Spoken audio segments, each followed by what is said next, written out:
नमो बुद्धाय। प्यारे साथियों, आशा करता हूँ सभी लोग अच्छी ही होंगे। तो प्यारे साथियों, आज जिस विषय पे हम लोग चर्चा करने वाले हैं वो है धम्मा और धर्म में अंतर क्या है। तो प्यारे साथियों, आरंभ करने से पहले मैं आप लोगों को डिस्क्लेमर दिखा देता हूँ। ये रहा आप लोग का डिस्क्लेमर। तो प्यारे साथियों, धम्मा और धर्म में अंतर क्या है। धम्मा निष्ठा, नैतिकता, शील, प्रज्ञा और करुणा। अधम्मा में क्या आता है? ईश्वर में विश्वास करना, आत्मा में विश्वास करना, बलि प्रथा में विश्वास करना, भाग्य में विश्वास करना, कसौटी पर खरे उतरे बिना किसी बात को स्वीकार करना, ये अधम्मा की कैटेगरी पे आता है। इसके विपरीत हम चर्चा करेंगे धर्म। ईश्वर में विश्वास करना धर्म है, आत्मा में विश्वास करना धर्म है, यक्ष यानी कि बलि प्रथा में विश्वास करना धर्म है, भाग्य में विश्वास करना धर्म है। और अधर्म क्या है? ईश्वर में विश्वास न करना, ये अधर्म है। आत्मा में विश्वास न करना, ये अधर्म है। बलि प्रथा में विश्वास न करना, ये अधर्म है। धर्म पर प्रश्न चिन्ह खड़े करना, ये अधर्म है। तो अगर एक आदमी धर्म पर प्रश्न चिन्ह खड़ा कर देता है तो उस व्यक्ति को हम क्या कहा जा सकते हैं? अधार्मिक। ये धम्मा की परिभाषा नहीं है, ये धर्म की परिभाषा है। धम्मा की परिभाषा मैं आपको पहले ही बता चुका हूँ। ये अभी जो डिस्कशन मैं कर रहा हूँ, ये धर्म की परिभाषा है और अधर्म की परिभाषा मैं अभी आप लोगों को बता रहा था कि अगर एक व्यक्ति धर्म पर प्रश्न चिन्ह खड़ा कर देता है तो वो अधार्मिक आदमी हो जाता है। तो क्या ऐसा ये सही है कि अगर कोई मान लो किसी पुस्तक में ऐसा लिखा है वैसा लिखा है, अगर उसको प्रश्न कर देता है तो क्या वो अधार्मिक आदमी हो जाता है? ये कभी भी कदापि ये सही नहीं हो सकता है। क्यों? क्योंकि हमें जो हमारे धम्मा हैं वो हमें ये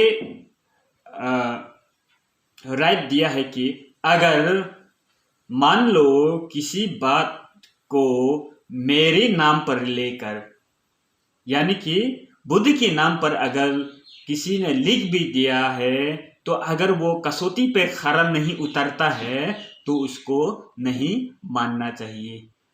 क्यों? क्योंकि हो सकता है भगवान बुद्ध के नाम पर वो किसी ने लिख दिया होगा, तो मैं इसको क्यों मानूं जबकि वो मेरे कसौटी पे खरा ही नहीं उतारता है या समाज के लिए वो हित नहीं है, अहित है, तो इसको मैं क्यों मानूं? तो प्यारे साथियों, हमें ये जरूर जान लेना चाहिए कि हमारे लिए कौन सा हित है और कौन सा अहित है। तो प्यारे साथियों, धम्मा का अर्थ अभी हम जान लेते हैं। धम्मा का अर्थ एक व्यक्ति दूसरे व्यक्ति के प्रति सद्व्यवहार या समाज में फैले अव्यवस्था में नैतिकता को स्थापित करना ही धम्मा कहलाता है। इसमें ना ईश्वर है, ना आत्मा है, ना परमात्मा है, ना पूजा पाठ है, ना बलि प्रथा है, ना भाग्य है, ना अंधविश्वास है। धम्मा के प्रमुख घटक प्रज्ञा, शील और करुणा। प्रज्ञा, जिसमें मनुष्य किसी भी वस्तु के वास्तविक रूप को सहजता से समझ लेता है। समझ या बुद्धि हम कह सकते हैं। शील, विनम्रता, अच्छा चल चरण, उत्तम विचार, इसको क्या कहते हैं? इसको हम शील कहते हैं। करुणा, करुणा का अर्थ है दया या रहम। तो इसके विपरीत हम चर्चा कर लेते हैं, धर्म का अर्थ क्या है। हम आए दिन यो जरूर सुनते या पढ़ते आए हैं कि धर्म व्यक्ति को अच्छा इंसान बनाता है, धर्म समाज को जोड़ता है, धर्म ईश्वर के द्वारा बनाया गया कानून है। ये बातें सिर्फ सुनने और पढ़ने में ही अच्छा लगता है, परंतु वास्तविक में धर्म के अंदर ईश्वर, परमात्मा, आत्मा, पूजा पाठ, अंधविश्वास आदि का महत्व बहुत है। धर्म के अंदर से ईश्वर, आत्मा, परमात्मा, पूजा पाठ, अंधविश्वास को निकल दिया जाए तो धर्म का अस्तित्व ही समाप्त हो जाता है। तो प्यारे साथियों, अब तक आप लोगों ने देखा कि धम्मा और धर्म का अंतर, इसमें अंतर क्या है। प्यारे साथियों, सम्राट अशोक के अभिलेखों में धम्मा की परिभाषा, तो इसके बारे में भी हम थोड़ी चर्चा कर लेते हैं। सम्राट अशोक का गांधार शिलालेख, जिसे द्विभाषीय के नाम से भी जाना जाता है, जिसमें अरामाइक और ग्रीक लिपि का प्रयोग किया गया है, उस शिलालेख में धम्मा का अनुवाद ग्रीक भाषा में निष्ठा, नैतिकता है।